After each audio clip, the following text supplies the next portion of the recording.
Hi, I'm Carmen. This is how you brew a perfect pour-over with a Hario V60. Here's what you need: a plastic Hario V60 dripper, a carafe, a kettle, a grinder, V60 filter papers, and a weighing scale. This recipe works best with 15 grams of freshly roasted coffee and about 220 grams of water at 92 degrees. That's 2 cups or 1 full cup for me. Today, I'll be brewing Finca San Antonio Chagvite Caturra Wash. So here are the steps. Fold the paper filter like this and drop it into the V60. Now we weigh the beans and grind them on a medium setting. Boil 2 cups of water. When the water is hot, rinse the paper filter. This is to get rid of the papery taste. I also like to heat up my coffee cup to keep it toasty.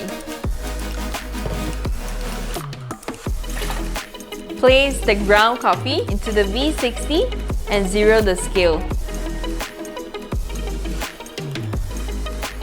Let's go straight into the pre-infusion. Pour 45 grams of hot water to ensure all the grounds are fully saturated. Now we think beautiful thoughts and wait for the coffee to bloom for 30 seconds. Now for the pour. Start in the middle in a spiral motion. Keep it under control.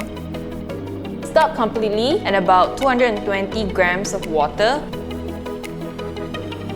If you like conspiracy theories, pop on a tinfoil hat. While the magic is happening, here are some top tips. What do you do if it's too sour for you? Grind finer and repeat until it goes bitter, and then back off a little bit. If it comes out way too strong, go coarser until you get notes of spring. A lot of specialty coffee benefits from a hotter brew. Up to 96 degrees is safe.